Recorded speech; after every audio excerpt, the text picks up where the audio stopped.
Inovação, segurança, programação, tecnologia, desenvolvimento. Começa aqui. Let's begin. DevSecOps. DevSecOps. O seu podcast de segurança em tecnologia.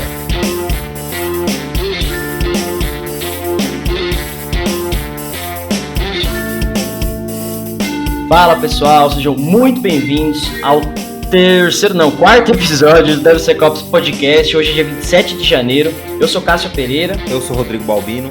No episódio de hoje a gente vai falar sobre o tema, né, DevSecOps, e eu intitulei o episódio como Existe um abismo entre o Dev e o Sec, né? A gente, ao longo aí dos episódios e de carreira, a gente vê que, poxa, como é que o desenvolvedor pode tornar cada vez mais o software mais seguro, mais protegido, o que ele precisa saber, o que ele falta de conhecimento, né? Entender um pouquinho dessa dinâmica, cada vez mais do lado do desenvolvedor, dentre outros cenários que a gente traz aqui também para vocês. E hoje a gente temos trago, né, vários convidados aí, e hoje a gente trouxe uma celebridade da internet aí, o famoso Gabs Ferreira.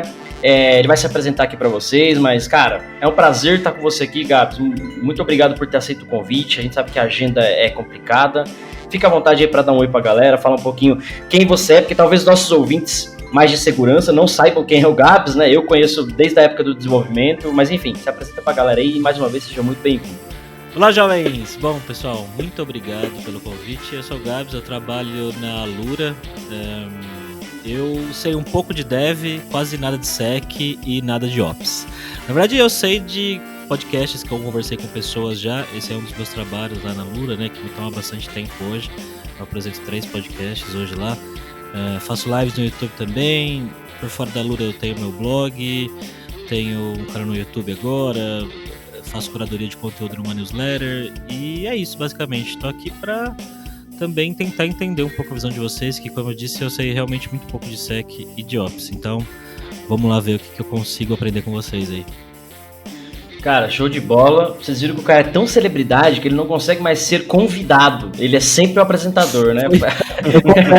Eu confesso que foi estranho falar olá jovem e não apresentar alguma coisa, entendeu? E me apresentar. Mas, cara, show de bola, Gabi. Cara, de novo, é um prazer ter você aqui, dentre outros convidados que a gente tem trazido do mercado, para enriquecer mesmo o conteúdo nosso aqui. E, cara, acho que você com essa visão aí de tanta galera que vocês têm falado aí na internet, né, com a questão de produção de conteúdo, os próprios estudantes lá na Alura, né, como instrutor, e a visão de desenvolvedor que você tem também como trabalho. E o papo nosso aqui basicamente flui no que eu estava falando para você. A ideia é a gente tentar pensar como que a gente reduz esse abismo, pela minha visão aí, né? Tem uma distância muito grande dos times, por isso o próprio DevOps já veio para tentar resolver algumas questões, e aí o Manifesto DevSecOps para juntar os times, né, e tentar unir cada vez mais essas culturas. A gente discute bastante aqui com o Rodrigo dessa questão de, por que o Dev é tão distante, especialmente o time de segurança, ou é o time de segurança que é tão distante? Aí, Rodrigo, traz um pouco de contexto aí pra gente, como na época que a gente trabalhou junto, por exemplo, né? Eu lembro que muito você me procurava pra gente, eu preciso fazer aqui uma API, qual a melhor forma de eu torná-la segura, né? O que eu preciso fazer? Mas por iniciativa sua, era por iniciativa da empresa, era um padrão, como era isso? Pra gente dar um contexto aí pra galera do episódio. Ah, sim. É engraçado você lembrar disso, porque eu sempre senti que era parte cultural minha, assim, né? A gente não tinha um processo para isso. Não existe, acho que até hoje, lá nessa empresa não existe esse processo. Não tinha uma orientação, não tinha nada, e sempre partia do dev, né? Nesse caso, sempre partia de mim. Então, sempre quando eu precisava desenvolver alguma coisa nova, ou estava fazendo alguma feature nova, eu lembrava da parte de segurança, eu via, era uma das primeiras coisas que eu pensava já era em segurança, e daí eu ia atrás da área. Mas algumas vezes eu fui até repreendido por ir para a área de segurança, porque eu estava colocando um empecilho, entre aspas, né? Eu estava colocando algo a mais dentro do projeto, algo que não era previsto. E algumas vezes eu fui repreendido por buscar essa área. É engraçado você falar isso, porque, cara, não é algo a mais do projeto, é algo, é algo fundamental, é ter um pouco de segurança ali, um mínimo de preocupação com relação a isso, né? Sim, é igual pensar em teste, né? Eu lembro que quando era quando era pleno, assim, não manjava muito de conversar com a área de negócio e tudo mais, e daí a gente sempre falava assim, eu consigo desenvolver em tanto tempo e com um teste, sei lá, o dobro de tempo. E daí o pessoal, a primeira coisa que fala né, então não faz teste, tipo, não coloca qualidade no seu código. Sensacional. É o tipo de coisa que você vai aprendendo, não é negociável isso, não é uma coisa que a área de negócio que vai me dizer, porque é uma parte técnica. Sou eu que tenho que cuidar da qualidade, sou eu que tenho que cuidar da segurança.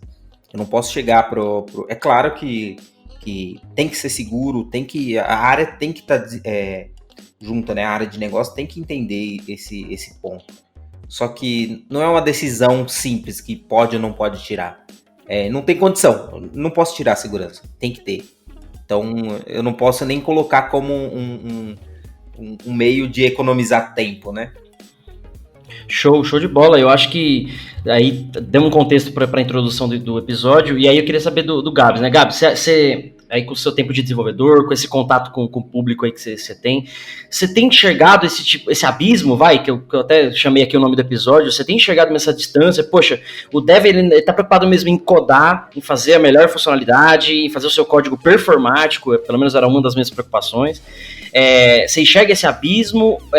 Se sim, por quê? Cara, é a segurança que tá longe, é a área de negócio que não demanda, eles só querem entregar rápido e faz sentido até entregar mais rápido possível, com mais qualidade de negócio, mas às vezes deixando de lado, como o Rodrigo falou, depois testa, como tem um amigo nosso aí que testa em produção, né? Mas enfim, o que você acha desse mundo aí? Cara, assim, eu vou falar da minha experiência, é claro, tá? Da minha experiência, quando você fala abismo, você sugere que tem alguma coisa separando o desenvolvimento e segurança, né? E na maior parte do meu tempo como desenvolvedor, né, das empresas que eu trabalhei em São Paulo, não existia nenhum abismo, porque não existia preocupação com segurança nenhuma. Era uma coisa cultural mesmo. Parece que a gente nunca foi orientado a pensar em segurança. Nunca, em nenhuma reunião que eu trabalhei, né, das empresas que eu trabalhei em São Paulo, ninguém nunca levantou o ponto, nossa, mas será que isso é seguro? Será que a gente não deveria, né, sei lá, pensar em vulnerabilidade, senha forte? Bom, senha talvez um pouco de preocupação, mas um monte de coisa que hoje é prática comum em sites que você usa, realmente não tinha preocupação nenhuma, cara. É uma coisa cultural mesmo, uma coisa que eu acho que a gente não está acostumado a pensar desde o início. Parece que falar de segurança de aplicação é uma coisa super avançada, né? É difícil você ver desenvolvedores iniciantes falando de segurança, perguntando sobre segurança, porque eles só querem falar de coisas da moda, né? De como fazer aplicações legais e bonitas e tudo mais. E eu sinto que é uma coisa cultural mesmo. Eu acho que vai além do abismo, que nem vocês falaram, sabe? Claro que quando a gente tá falando de empresas grandes do mercado aí, né? Tipo, fintechs grandes e empresas com nome grande, todas as empresas, elas se preocupam com isso. Mas a grande realidade que a gente esquece, né? É que existem muitas empresas pequenas e são muito maior quantidade do que essas grandonas que a gente fica falando o tempo todo, né? E é nessas empresas que a grande maioria das pessoas acaba começando a carreira. Eu comecei a carreira em empresas assim, empresas menores, empresas que às vezes estão até muito distantes da comunidade, né? Essa comunidade que pra gente é uma coisa tão... parece que é um senso comum, né? Elas meio que nem sabem que isso existe, às vezes, não estão participando das conversas e estão num contexto muito delas ali e, cara, assim, eu já trabalhei em empresa que tinha clientes gigantescos, assim, ó, mas seguradora, banco, umas coisas, sistemas realmente que com certeza foram vendidos por um preço bem caro e, cara, assim, nunca existiu conversa sobre segurança, ninguém nunca pensou nisso. A gente fazia as coisas do jeito que dava lá, usando Visual Studio e... cara... claro, assim, pensando agora, assim, é muito louco pensar, né? Hoje que a gente sabe, pelo menos, tudo que pode acontecer, né? Tudo que dá pra fazer. Como eu disse, eu não tô longe de ser um especialista nisso, que nem vocês que entendem, mas eu sei que só de não pensar nisso, né, fica, como o Rodrigo falou, fica muito a cargo do desenvolvedor ali, da pessoa que está no dia a dia ali olhando, que tem mais cuidado, que olha com mais cuidado. E a gente sabe também que não é todo mundo que faz isso. Então, enfim, né? Imaginem como estão as aplicações aí. É só sair um pouco do nosso eixo, como eu disse, né, de usar essas aplicações grandes para usar pequenas, às vezes coisas do governo mesmo, que, cara, tem muita coisa muito ruim, muito difícil de usar, falhas que você vê que ficam, assim, ali expostas, sabe? É muito louco. Cara, você usou... Você tava falando aí, eu falando, olha, ele tá narrando minha carreira, cara. Eu trabalhei... eu trabalhei com o Rodrigo, inclusive, numa agência de publicidade. E na época, né, Rodrigo, a gente cuidava de um site lá, com back-end, inclusive, de empresas muito grandes, muito, muito grandes mesmo. Com sistema de franquia, venda direta, consultoria, cara, muita coisa. Uhum. Que, assim, literalmente, o foco era... Precisamos de uma tela aqui que o cara bota o link do vídeo do YouTube e embeda na página. É isso. Poxa, vamos fazer a página, legal. Mas, poxa, se o cara não embedar o link, se o cara no link, na verdade, ele tá mandando um site falso que vai simular a mesma tela do site do cliente, que vai sequestrar o clique do usuário, que vai roubar a sessão dele, que vai levar ele para outro lugar, sabe? Então, tipo, é o que você tava falando e, cara, puxa, voltando atrás, assim, eu trabalhei em pelo menos 5 ou 6 agências de publicidade que fazem muitos sites para marcas muito grandes, empresas muito grandes. Quando é institucional, né, menos pior, vamos dizer assim. Mas ainda você tem um risco à imagem, né? Um site pichado, por exemplo, sei lá, uma marca X, você entra no site de manhã, tá lá um negão da piroca lá, por exemplo. Então, o dano à imagem dessa empresa é muito grande e acaba sendo imensurável.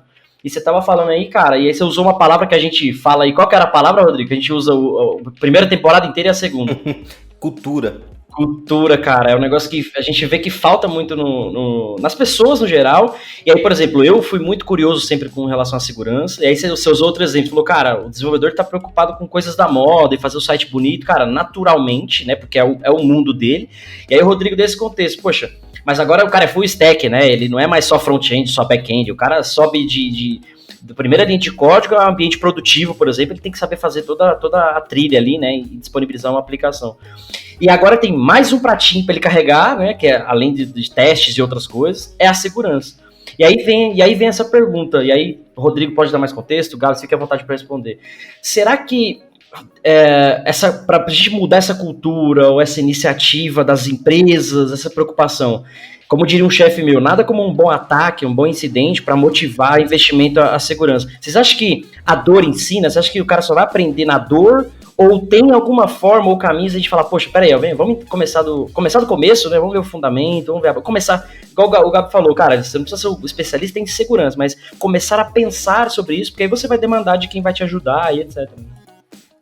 Eu acho que como qualquer movimento, qualquer cultura, ela deve começar por quem usa mais, né? Quem desenvolve mais, quem tá ali dentro, quem tá no dia a dia. E ela tem que ser pelo menos aos poucos, né? Quem já entende já tem que ir passando essa informação, já tem que ir conversando, já tem que ir exigindo para mostrar que isso daí que existe, precisa ser levado a sério, né? Na dor, o cara vai aprender ali, porque é um prejuízo gigantesco para a empresa, muitas cabeças vão rolar, talvez, e daí vão se pensar nisso, mas para se passar realmente sem a necessidade de dor, é na cultura mesmo, tem que se conversando, tem que tendo esse bate-papo, tem que cada vez mais inserir isso e deixar natural, né? Acho que não tem como você chegar e bater na mesa e não, agora tem que ser tudo dessa forma, porque as pessoas têm costume de recusar aquilo que está sendo imposto, né? Elas gostam de seguir aquilo que está meio que na moda, entre aspas, né? Que está todo mundo falando, que está todo mundo discutindo.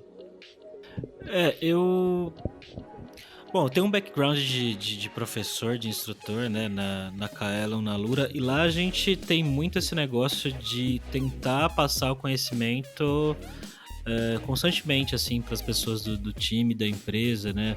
Hoje, no remoto, tá um pouco diferente isso, eu sinceramente tô um pouco afastado, não sei como é que tá funcionando, mas a gente sempre teve o costume de organizar palestras dentro da empresa e momentos pra gente compartilhar o que a gente estava aprendendo, o que a gente estava estudando e tal. E se eu trabalhasse, por exemplo, vamos imaginar, né? Vocês falaram aí numa agência de publicidade, né? Galera, assim, né, a grande verdade de 99% das pessoas que precisam de software, né, que precisam de desenvolvedores dentro da empresa, não fazem a menor ideia de como funciona. Vocês sabem disso. Eles fazem a menor ideia de como funciona. Então, a gente vê dev reclamando já de, tipo, ter que explicar coisas simples, né? Por que adicionar um botão na tela vai demorar 3 dias, né? Essa é uma piada, uma reclamação comum, né? É só fazer uma telinha, né? São coisas que a gente... É 15 minutos, é só isso aqui. Isso. Então, assim, isso já é uma coisa super difícil de explicar, porque é isso que eu falei, né?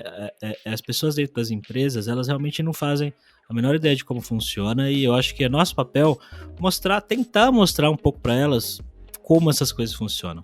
Se eu estivesse numa agência, por exemplo, né, mais uma vez, que vocês falaram aí, e tivesse um monte de coisa acontecendo, né? Um monte de coisa acontecendo não, mas um monte de coisa passando, você vendo e você entendendo aquilo, e ninguém tá nem aí, ninguém se preocupa com isso, o que eu faria seria tentar mostrar, tentar organizar. Então eu seguiria o meu jeito que eu aprendi na Lura, falar, pessoal, é o seguinte, ó, vamos organizar um evento aqui por semana, meia horinha, sexta-feira, fim de expediente, 5 da tarde, eu quero fazer uma palestrinha para vocês sobre segurança, para falar de algumas coisas aqui que a gente tem, né, de vulnerabilidade do sistema. Ia chamar o pessoal de TI, ia chamar meu chefe, né, ia chamar de repente meu chefe não técnico, né, alguém para explicar mesmo, para mostrar que é uma coisa importante que a gente precisa, de repente, né, colocar um tempo a mais, tirar um tempo a mais, colocar pessoas específicas para olhar essas coisas, né,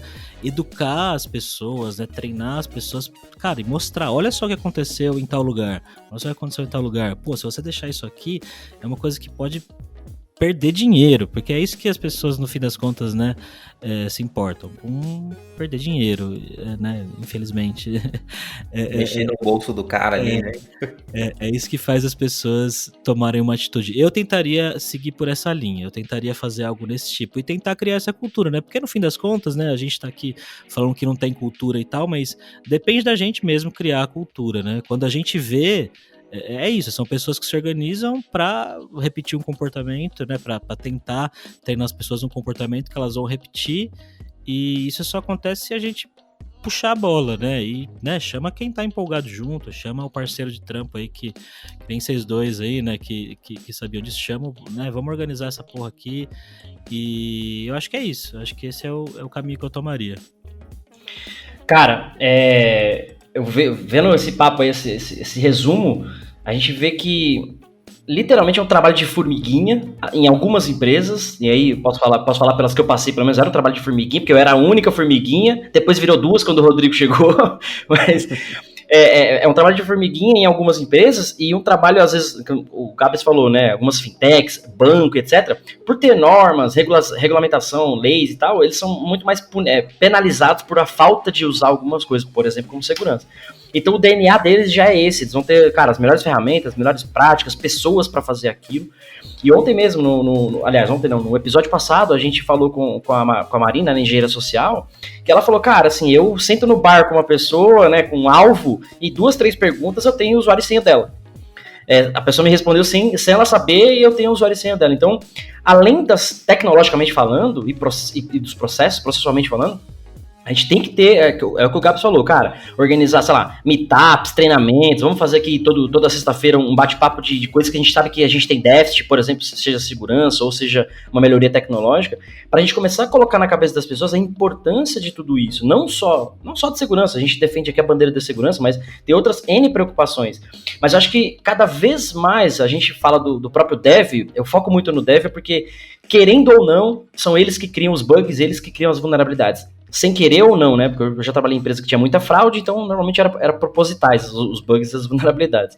Mas normalmente ele faz isso sem querer. Então às vezes ele escreve uma linha de código, poxa, super performática, com melhor boa prática, design pattern, etc, etc.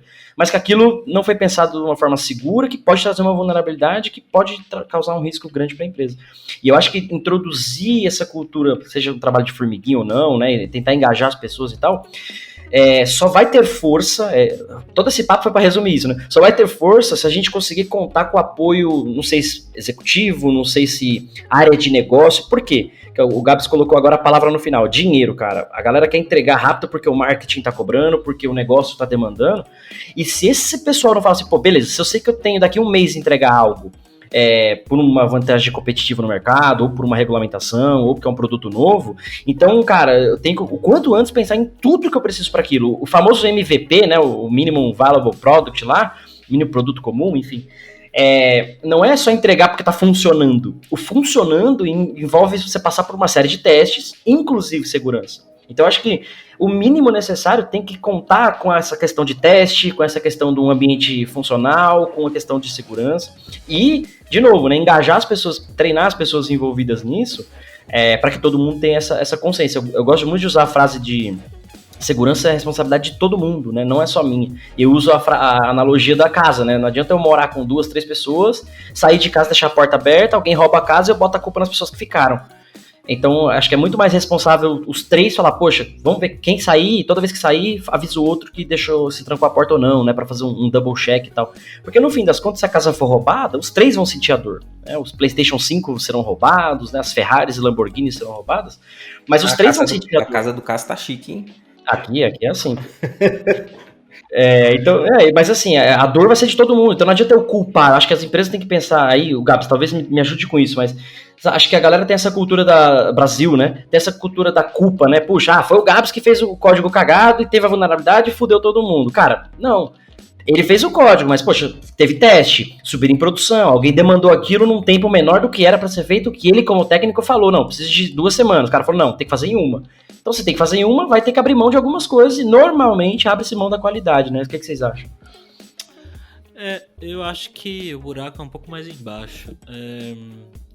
Eu trabalhei em várias consultorias, né? E em consultoria, pelo menos em algumas que eu passei, a gente tinha uma... Vocês estão me ouvindo? Sim, tá. É que parece que o meu áudio aqui, a minha linha do áudio tá saindo pequenininha. Tá, mas tá saindo. Tá funcionando, vamos que vamos. Então eu trabalhei muito em consultoria. Em consultoria, cara, tem uma rotatividade muito alta de pessoas, né? Então, eu já trabalhei com times de, às vezes, 8, 9, 10 desenvolvedores, e que uma vez por mês saía alguém, uma vez por semana alguém ficava alocado. A gente não tinha apesar de trabalhar presencialmente, era uma coisa que a gente estava bem deslocado, assim, a gente não tinha uma relação muito boa. E eu acho que isso também ajuda nessa hora da gente discutir, da gente pensar, da gente, né, ter essa questão de time mesmo, sabe? Porque a grande verdade é que tem um abismo que vocês falaram aí, né, entre dev e segurança, mas também tem um abismo entre outras coisas também, né? Porque o nosso trabalho, ele não é só escrever código, né? A grande verdade é que o nosso trabalho é desenvolver a melhor solução, a melhor aplicação, blá blá blá. E para isso a gente precisa manjar um pouquinho de outras coisas, né? Isso acaba indo acaba levando as pessoas para uma situação que, assim, você foi contratado para ser dev. Então, na sua cabeça, o seu trabalho é escrever código, o seu trabalho é fazer telas, o seu trabalho é mexer no banco, o que você define como dev, né? O que você conversou na entrevista lá, estava no cargo e tal. E assim, não é só isso, a gente tem que ir além, né? Hoje, a gente lá na Lura fala sobre, né, o fim do ano, acho que entre o fim do ano passado e o começo de ano, a gente começou a falar de não sei se é uma filosofia, um movimento, enfim, o tal devem ter, né? Não sei se vocês chegaram a ouvir o Paulo falando sobre isso. Que é a pessoa que ela se aprofunda em alguma coisa, né? Então, você imagina a letra T, né? A base do T, né? O meio do T seria onde você se aprofunda, então desenvolvimento, programação e tal, e a parte de cima do T seriam outras coisas que você estuda ou que você aprende no seu dia a dia que acabam contribuindo para o seu trabalho, que são coisas relacionadas a, né, X coisas que envolvem o seu software, né? Você entender realmente como as regras de negócio funcionam, entender como o cliente trabalha, né? Então você trabalha aí, né? Você falou aí, uma agência né, que atende, sei lá, eu já trabalhei em agência eu já trabalhei em consultoria, perdão, que tinha sistema para seguradora. Então, para eu mandar bem no sistema no dia a dia ali, eu tinha que conversar com o cliente, eu tinha que entender de juros, tinha que entender de apólice, tinha que entender de... cara, se eu não aprendesse aquilo, eu não ia mandar bem. Só escrever código não ia adiantar. E com isso vem outras coisas. É bom manjar um pouco de UX também, é bom manjar um pouco de design, entender um pouco de marketing, porque, cara, dependendo do que o software que você trabalha, o domínio do software que você está trabalhando envolve, né, tem isso. Então a gente não aprende às vezes também porque não é nosso trabalho e ninguém fala e no dia a dia é aquela correria e a grande verdade é que enfim, né? Vou na polêmica aqui, sei lá, mas eu trabalhei muitos anos em empresas, né, nessas empresas aí que a gente falou que não são as estrelas do mercado. E eu trabalhei em algumas empresas boas, mas eu trabalhei em algumas empresas muito ruins, sabe? Ruins no sentido de cultura, de tratamento, de tudo. E a gente, cara, a relação entre eu e outros devs era péssima, né? Não péssima, mas era o mínimo, assim. Então a gente não tinha esse negócio que hoje eu tenho na Lura, por exemplo, que é a gente fazer uma reunião com todo mundo empolgado sobre uma coisa nova que vai sair, né? E todo mundo, cada um fazendo a sua parte, um cobrando o outro e tal. É tipo, o meu trabalho é esse, o seu trabalho é esse, o meu trabalho é esse. Não entreguei, foi o cara ali, o cara não fez, a minha parte eu fiz. Entendeu? Então, isso, né, de a minha parte eu fiz, isso é foda, né, porque o ideal é que a gente esteja alerta, né, esteja, né, juntos ali. Eu acho que tô falando aqui de talvez de união, essa é a palavra? Acho que não, mas... Time. Acho que a palavra time resume isso. Time. Eu acho que é isso. Eu não lembro nem qual que era a pergunta que você fez, eu já divaguei aqui já. Não, é isso mesmo, cara. É isso aí. Se a gente para pra pensar, eu pelo menos gosto de futebol. Se o goleiro defender tudo e ninguém fizer gol, ele vai falar, minha parte eu fiz, defendi tudo, mas, pô, nunca vamos ganhar um jogo porque ninguém mete gol pra dentro. Então, acho que esse engajamento deve acontecer nas empresas, e esse movimento de ágil e tudo mais, talvez venha para tornar isso mais fácil, né? Veio para tornar isso mais fácil. E eu acho que quando não tem isso, e aí vira talvez a utopia de processo. Eu trabalhei em algumas empresas do setor financeiro que eram assim, praticamente não tinha essa relação de time, não era péssima, mas assim, a galera muito mais velha e tal, então era literalmente cada um no seu quadrado fazendo o seu código ali. Só que tudo funcionava muito bem porque os processos eram bem definidos, as normas. Então, cara, você apertou o seu botão, o único botão que você tinha que apertar, passou pro próximo. O próximo pintou o botão de amarelo, o outro testou o botão, o outro subiu. Então, tipo, o processo era muito bem encaixado, mas muito bem encaixado. E aí podia-se, né, dar o luxo de não ter esse sentimento, esse time, né, essa questão do time envolvido. Porque literalmente o processo ajudava e suportava isso, até que o processo falhasse, aí ajustavam-se o processo, etc. Mas, de novo, era um cenário completamente fora da realidade das empresas de hoje, startups e tal, onde, cara, a galera, ainda mais hoje, todo mundo em casa, né, os processos já estão se ajustando e tudo mais. E aí, Rodrigo, o que você acha dessas empresas que a gente já falou, né? O processo ajuda a suportar? Ou você acha que não? A gente fez um episódio sobre isso, né? Processo é chato, o processo sou eu faço do jeito que eu quero. Como é que você enxerga isso? Eu ia comentar justamente isso que você comentou sobre o processo, porque é o que vai defender ali, né, na hora, é o que vai garantir que algo rode da maneira, o mínimo desejado, né? O processo, ele vai garantir para o desenvolvedor, ele vai dar uma trilha ali, ele vai dar uma estrada para ele seguir, que vai evitar alguns erros, algumas falhas, né? Que vai garantir alguma qualidade, que vai garantir alguma segurança. Então, acho que em paralelo à cultura, cabe aos desenvolvedores definir processos, né? Processos bem definidos, assim, bem estruturados, para garantir que com alta rotatividade ou com gente nova chegando, essa pessoa também vai construir algo com qualidade, né? Algo com qualidade, com segurança, que seja na velocidade do time. E é legal falar de processo, porque eu acho que é onde que você consegue desenvolver mais o desenvolvedor, né? Você consegue evoluir essa pessoa. Desenvolver o desenvolvedor. Sensacional. Vou lançar isso. Se ele é o desenvolvedor, ele se autodesenvolve? Seria isso? Não, o ambiente vai fazer, o desenvolvedor tem uma linha de pensamento com mais segurança, com mais qualidade, né? Além só de código. Eu lembro que assim que eu entrei na área, a minha vida era código e pronto, acabou. É como se não existisse outra coisa. Tipo, eu lembro que na época o pessoal até brincava, falava assim, vou jogar uma pizza ali debaixo da porta e sai código, né? Tipo, é uma máquina de fazer código. E eu fui vendo que não é bem isso, né? Não é só sentar ali na cadeira e sair codificando, baixar a cabeça e fazer.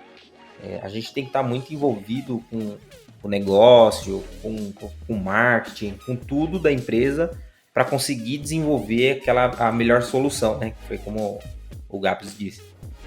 A gente precisa desenvolver a melhor solução, não o melhor código. É claro que do nosso lado a gente vai querer desenvolver o melhor código, melhor arquitetura, mas o que importa para a empresa é a solução. Então não adianta nada eu chegar com usar o melhor código, com o melhor framework, e se eu não dei a melhor solução para a empresa, eu falhei ali com a qualidade, eu falhei com a segurança, né? Então o processo é importantíssimo para que haja essa movimentação tranquila, né, para a empresa. Show. Usando a filosofia em T que o Gabs falou, vamos fazer um T aqui no tema.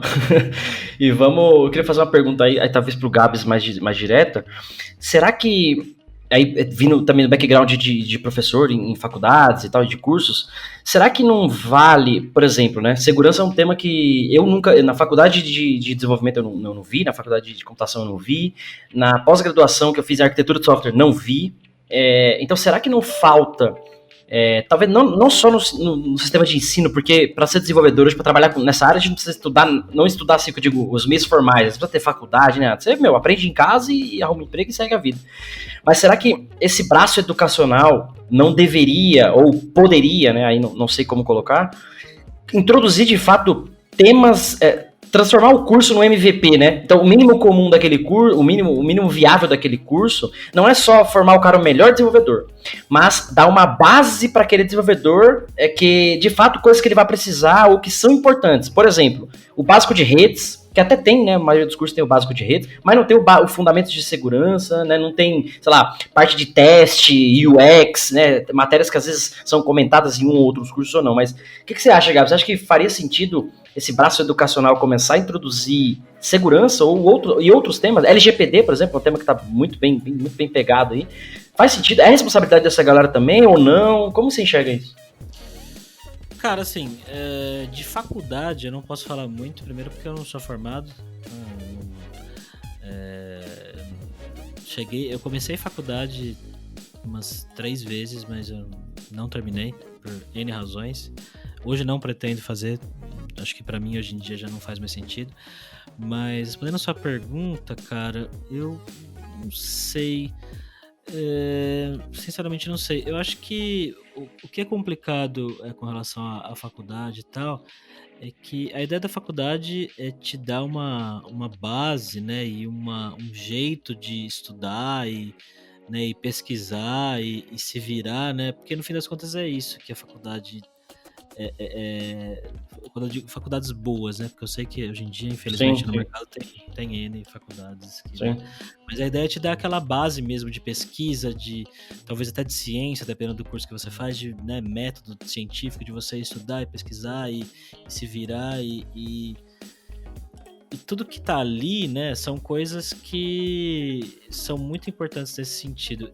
A questão da segurança é uma coisa que, cara, onde ela entra, né? A segurança é uma coisa que deveria, né, que nem vocês falaram, ser uma coisa acadêmica mesmo, você pensar em segurança, ter aulas, isso. É que assim, eu também não sei se já tem, tá? Isso que eu tô falando. Eu sou bem alheio à graduação. Ou deveria ser uma coisa especializada, né? Alguém que saio da faculdade, quero trabalhar no mercado, agora assim, não, vou aprender aplicações de segurança. Eu não sei. Eu realmente não sei te responder direito essa pergunta.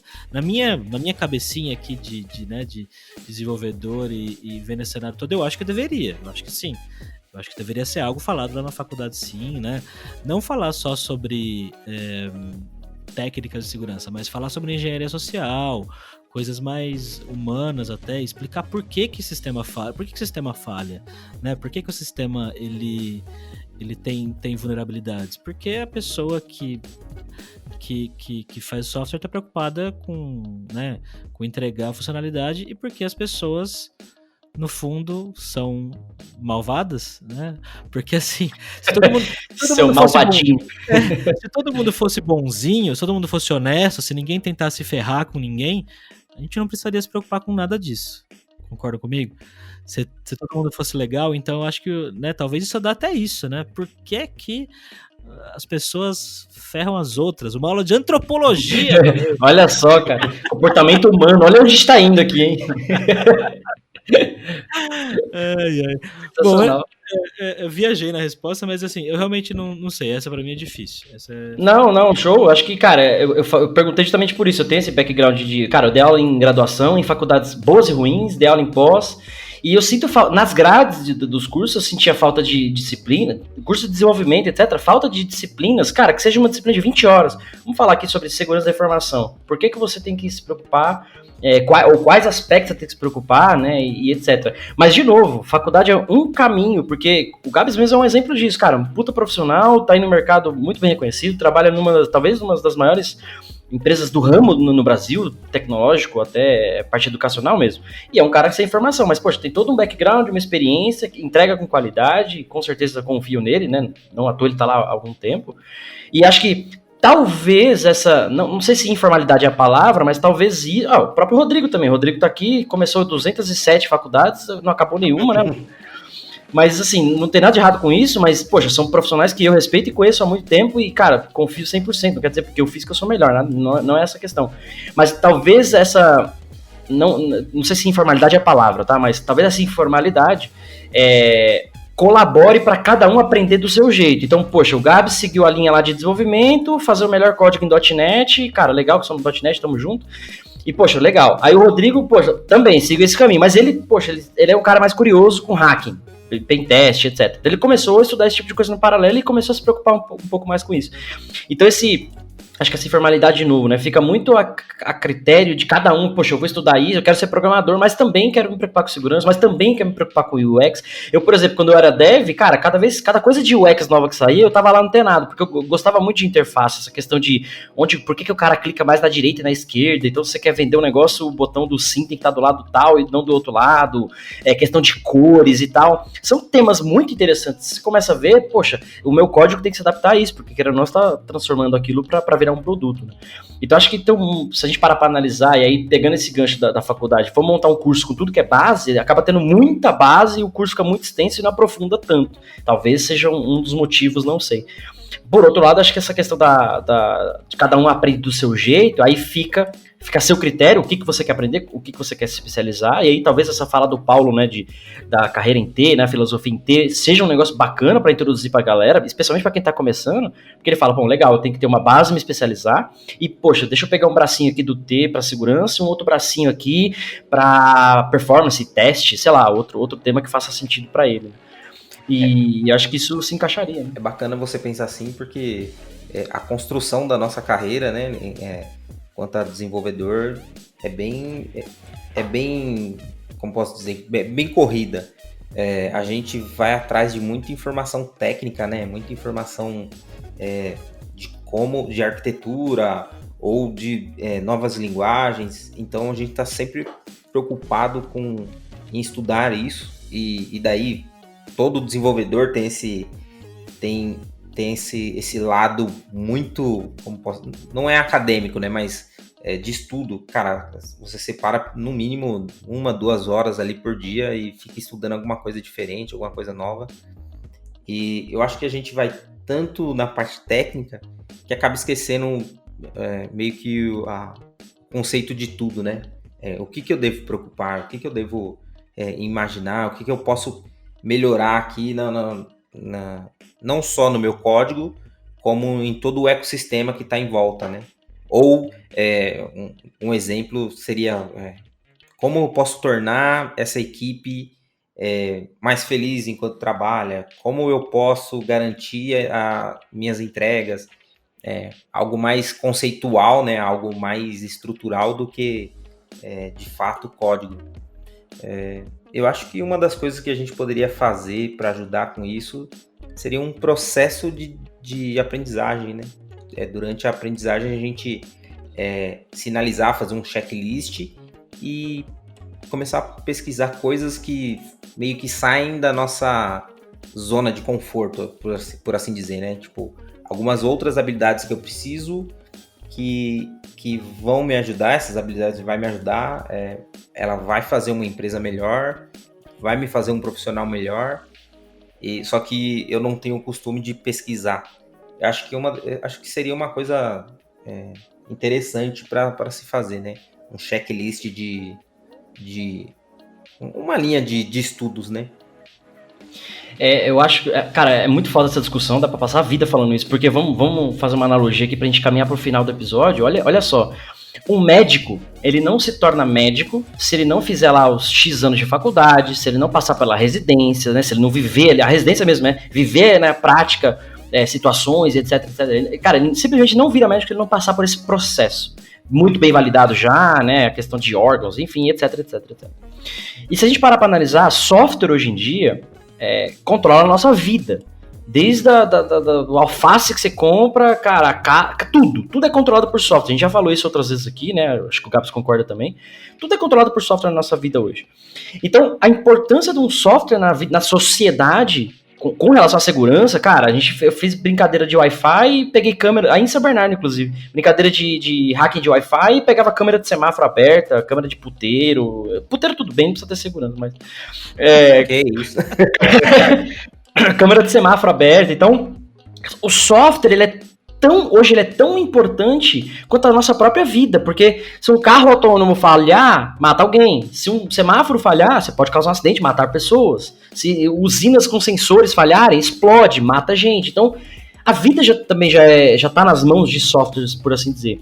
Então, talvez, filosofando de novo, cara, não sei se faz nem sentido o que eu tô falando, mas talvez essa questão do próprio aprendizado do desenvolvedor, que é uma pessoa que produz código e sistemas, às vezes, com esses níveis de criticidade, né? Um CRUD para fazer um Hello World não tem essa criticidade, mas essa galera talvez precisasse desse processo, que o Rodrigo falou, esse checklist, essa aprovação, não sei se faz sentido isso, porque os caras vão querer me matar agora. Eu podia aprender Python em 2G e ganhar 10 pau por mês, agora não posso mais, porque eu preciso fazer uma OAP do desenvolvedor, né? Não sei se faz sentido isso.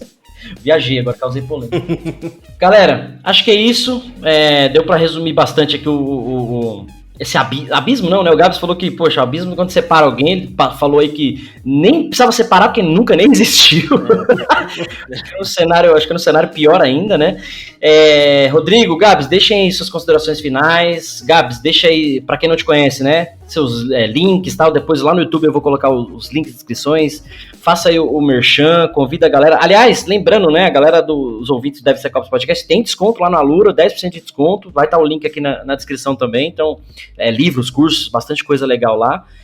Para você que quer ser desenvolvedor e se aprofundar mais. E para você que quer aprender como fazer software seguro, programação defensiva, a palestra minha aqui, onde eu vi o Gabs a primeira vez pessoalmente, foi lá no ABC Dev, era programação defensiva, práticas que o desenvolvedor pode tomar no dia a dia ali para tornar mais seguro. Então, vai rolar tá rolando, né, a abertura do meu curso lá, explicando Application Security, a gente vai falar sobre tudo isso, então dá uma olhadinha nos links em algum lugar. Mas, enfim, faça as considerações aí. Primeiro o Rodrigo, depois o nosso convidado para encerrar com chave de ouro. Bom, o que eu posso dizer o que eu queria fazer era agradecer o Gabs, né, porque sei dessa carreira dele, é algo encantador, assim, você ajudar outra pessoa a se desenvolver, ajudar a pessoa a crescer. Eu não tenho a didática para ensinar, né? Eu fico só no apoio ali, mas eu acho interessante. Aprendi muita coisa com a Alura, aprendi bastante coisa. De vez em quando eu eu ainda consumo, assim, assino, pego vários cursos de uma vez, assino e começo a aprender coisas meio que fora da minha caixinha ali. E eu sei o quão importante é isso. Só tenho a agradecer, só. Pô, gente, que isso, eu que agradeço pelas palavras. Assim, a Lura é uma empresa, né? E no fim das contas, empresas querem ganhar dinheiro, o capitalismo malvadão, né?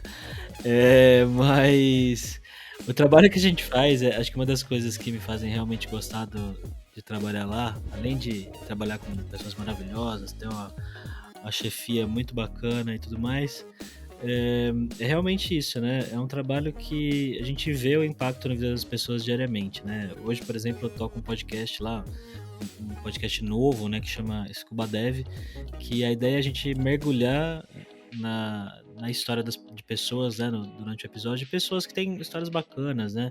Então, por exemplo, teve um episódio lá que eu gravei com uma mina da Bahia que sempre quis programar, mas os pais achavam que tecnologia não era coisa de mulher, e aí ela foi fazer administração, fez administração, só que aí depois foi fazer tecnologia, e aí entrou na faculdade, porra, começou a mandar bem pra caramba, começou a dar aula na faculdade, começou a dar aula para pessoas carentes lá da cidade dela, começou a dar aula para idoso, tem um projeto super bacana, tipo, transformou a vida dela mesmo, sabe, estudar, educação e tal, e são histórias muito legais, né? Então é muito legal mesmo conversar com as pessoas e estar no dia a dia ali, né, aconselhando, muita gente vem pedir conselho, é um trampo muito bacana, mas valeu pelas palavras, cara. E, bom, recado final, gente, além do Scuba Dev, que é um podcast novo aí que a gente tá fazendo com muito carinho, eu sou host do Hipsters.tech, né, dos episódios que saem quinzenalmente. Hipsters.tech hoje é o maior podcast de tecnologia do Brasil, depois vem esse aqui. Cara, é um mito, é um monstro. E eu faço um podcast também que se chama Carreira Sem Fronteiras, que a gente conversa com brasileiros e brasileiras que vivem e trabalham no exterior, não só com tecnologia, tá? A gente pega gente de todas as carreiras do mundo inteiro, mas tem bastante gente de tecnologia também. E é isso, gente. Me sigam lá, tem um canal no YouTube agora também, não sei se isso aqui vai estar no YouTube depois. Meu canal ainda tá bem tímido ali, bem no início, mas esse ano eu vou investir pesado nele. Vai ter muita coisa legal. Eu tô com um projeto lá super foda que eu tô morrendo de vontade de falar pra todo mundo, mas eu não posso, tem que ser surpresa, mas vai ser foda. Nem um spoilerzinho? Um teaserzinho. Cara, não. Não. Tá bom. Só espero que tenha segurança. Vai ter. Show, galera. Obrigado, Gabs, mais uma vez por ter participado. Rodrigo, obrigado mais uma vez pelo episódio. Esse é o episódio número 4, né, do DevSecOps Podcast. Basicamente, a gente tentou entender aí essa diferença entre os times, essa distância entre os times, por que falta isso, porque cara de negócio demanda e quer pressa e não põe segurança, e a porra toda que você já sabe. Sigam o Gabs nas redes sociais, acompanhem o podcast aqui de novo, volta a assistir os episódios anteriores, essa segunda temporada. Eu sou o Cássio Pereira. Rodrigo Balbino. E eu sou o Gabs Ferreira. Tchau. Sensacional, valeu.